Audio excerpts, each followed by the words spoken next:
যারা বলে ভারতের কাছে দেশ বিক্রি তাদের একটু বলতে চাই, পৃথিবীর কোন দেশে আছে যারা যুদ্ধ করেছে, বিপ্লব করেছে?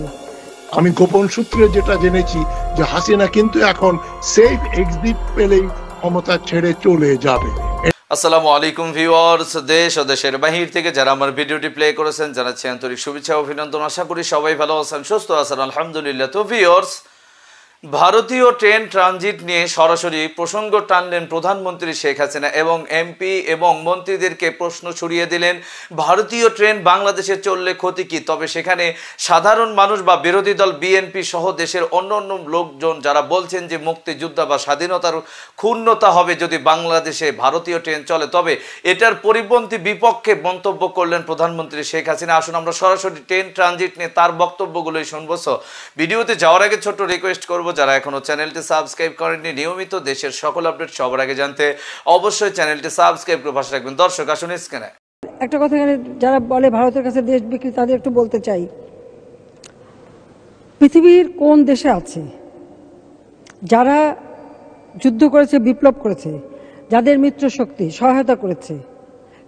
কোনো মিত্র শক্তি কিন্তু আর সেই দেশের মাটি ছেড়ে ফেরত যায়নি, একমাত্র বাংলাদেশ ব্যতিক্রম।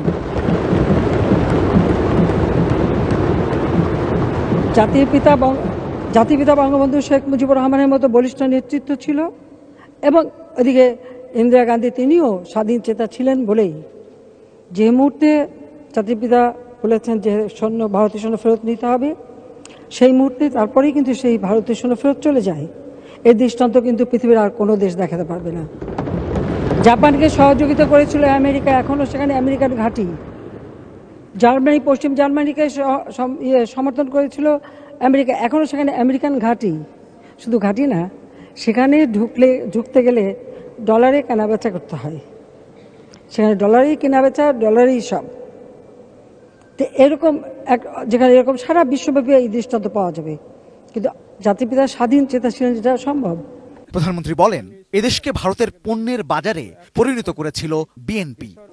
আসলে আমরা 2001-এ আসতে পারিনি, কারণ এখানেও একটু বলে রাখতে চাই কেন আসতে পারলাম না এই কারণে, আমাদের গ্যাস আমেরিকান কোম্পানি উত্তোলন করছে, সেই গ্যাস তারা বিক্রি করতে চাইলো ভারতের কাছে। আমি সেটা আপত্তি করেছিলাম নির্বাচনের আগে। এটা নিয়ে অনেক কিছু হয়, যা হোক খালেদা জিয়া গ্যাস বিক্রি করতে রাজি হয়ে যায় এবং সেইভাবে মুচলেখা দেয়। আমরা ভোট বেশি পেয়েছিলাম, কিন্তু সিট আর পেলাম না, সরকার গঠন করতে পারলাম না, কারণ আমি গ্যাস বিক্রি করতে চাইনি। তো বিক্রিটা করে কে? দেশকে করে গেছে তো খালেদা জিয়া, করেছে এরশাদ সাহেব, করেছে জিয়াউর রহমান, এরাই করে গেছে, আওয়ামী লীগ করে না। বাংলাদেশ দিয়ে ভারতকে ট্রানজিট দেবার প্রসঙ্গে শেখ হাসিনা দাবি করেন, এতে বাংলাদেশের মানুষই উপকৃত হবে। আজকে ভারতকে আমরা ট্রানজিট দিলাম কেন তার নিয়ে আপত্তি। ট্রানজিট তো অলরেডি দেওয়া আছেই। এখন ইসে থেকে ত্রিপুরা থেকে বাস চলে আসে ঢাকা, ঢাকা হয়ে কলকাতা পর্যন্ত যাচ্ছে। কি ক্ষতিটা কি হচ্ছে? বরং আমরা রাস্তার ভাড়া পাচ্ছি, সুবিধা পাচ্ছে আমাদের দেশের মানুষ, আমরা কিছু অর্থ উপার্জন করছি। আমরা আসামের নুমালীগড় থেকে পাইপ লাইনে তেল নিয়ে আসছি, পার্বতীপুর ডিপোতে সেই তেল আসছে। আমরা এখন এটাকে নাটোর পর্যন্ত নিয়ে আসব। কি ক্ষতিটা কি হয়েছে? বরং আমরা এই তেলটা সস্তায় কিনতে পারছি। আমার দেশের জন্য, আমার ওই অঞ্চলের মানুষের আজকে তাদের চাহিদা আমরা পূরণ করতে পারি। উত্তরবঙ্গে কোনো ইন্ডাস্ট্রি হয়নি, এখন ইন্ডাস্ট্রিয়ালাইজেশনের জন্য আমি যেতে পারি এবং বিদ্যুৎ উৎপাদন করার সেই কেন্দ্র আমরা নির্মাণ করেছি। আমরা নিজেদের দরজা তো বন্ধ করে রাখতে পারি না, এটাই তো কথা। আমরা সারা বিশ্বের সঙ্গে একটা যোগাযোগ করছি। আমরা নেপাল, ভুটানের সঙ্গে ট্রানজিট পেয়েছি ভারতের।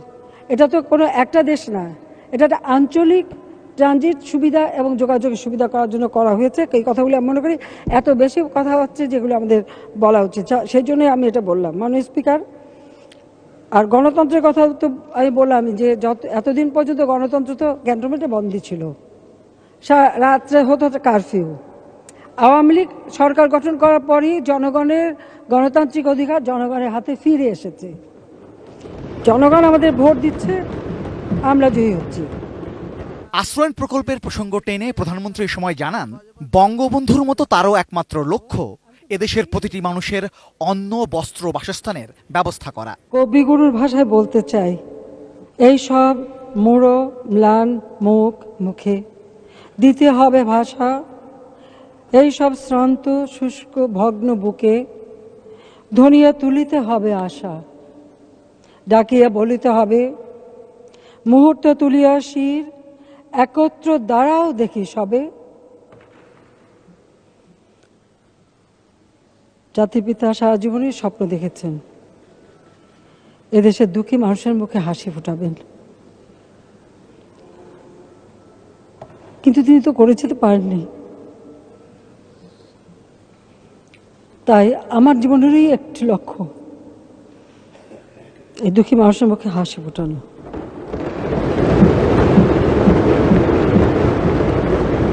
আমি চাই আমার দেশে প্রতিটি মানুষ মানুষের মতো বাস করুক, উন্নত জীবন পাক। আশ্রয়ণ প্রকল্পের মাধ্যমে আমরা যে ঘর দিচ্ছি, এতে মানুষের কতগুলি জীবন মান নিশ্চিত হচ্ছে, যেমন তাদের উপার্জন ক্ষমতা বৃদ্ধি পাচ্ছে, সম্মানজনক জীবিকা ও সামাজিক মর্যাদা প্রতিষ্ঠা হচ্ছে, জমিসহ ঘরের মালিকানায় নারীর ক্ষমতায়ন, আত্মবিশ্বাস ও আত্মমর্যাদাবোধ অর্জন।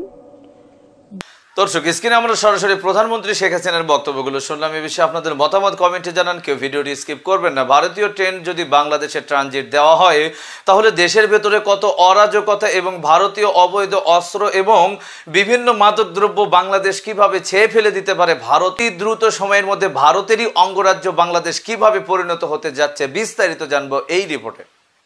আমি গোপন সূত্রে যেটা জেনেছি যে হাসিনা কিন্তু এখন সেফ এক্সিট পেলেই ক্ষমতা ছেড়ে চলে যাবে, এটাই তার পরিকল্পনা। তারই যাবার ব্যাপারে আমাদের পুশ করতে হবে, জনগণকে রাস্তায় নামতে হবে। রাজনৈতিক দলের কথা ভুলে যান। বিএনপি আন্দোলন করছে খালেদা জিয়ার চিকিৎসা এবং মুক্তির জন্য, 15 বছর পরে তাদের টনক লড়লো। যেটা 2009 সালে আন্দোলন করার কথা, সেটা 2024 সালে করবে ভাবে একটা বিএনপি ভাওতাবাজি একটা রাজনীতি করছে।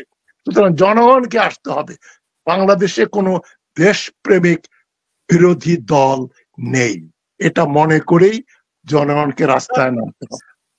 চিরস্থায়ী ভাবে তারা ভুল ভ্রান্তি করতে অভ্যস্ত, কনসিস্টেন্টলি ইনকনসিস্টেন্ট বলে একটা কথা আছে। বিএনপি হচ্ছে কনসিস্টেন্টলি ইনকনসিস্টেন্ট। তারেক রহমানের উপর আমার কোনো বিদ্বেষ নেই, রাগ নেই, কিন্তু তারেক রহমান কি বাংলাদেশের সবচাইতে কোয়ালিফাইড ব্যক্তি বাংলাদেশের পররাষ্ট্র নীতি নির্ধারক করার জন্য? তার তো তার বাবার মতো জিয়াউর রহমান যে গুণটা ছিল, যারা পররাষ্ট্র নীতি, অর্থনীতি, বাণিজ্য নীতি বোঝেন, ক্যাবিনেটের মন্ত্রীদের তিনি কান পেতে তাদের কথা শুনতেন। তারেক রহমান যদি নেতৃত্ব দিতে চান, তাকে প্রথমে শিক্ষা নিতে হবে। এবং আর যাদের নাম বললেন, তাদের কাউকে তো আমি কয়জন পররাষ্ট্র নীতি বোঝেন? বাংলাদেশে 2018 পাতানো নির্বাচনের আগে আমরা কি দেখলাম, এটা আমি বহুবার বলেছি। মির্জা ফখরুল ইসলাম থেকে শুরু করে আমির খসরু মাহমুদ চৌধুরী এবং মোট 4 জন না 5 জন স্যুট টাই পরে দিল্লিতে গেলেন নরেন্দ্র মোদীর সঙ্গে দেখা করতে নির্বাচনের কয়েকদিন আগে। তারা কি জন্য গিয়েছিলেন?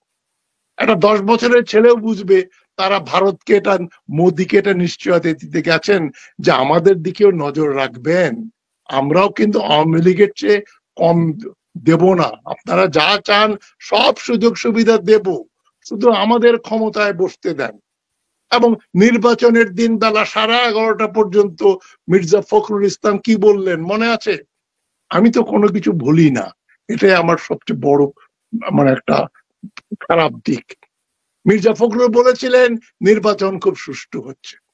তিনি পার্টির সেক্রেটারি জেনারেল।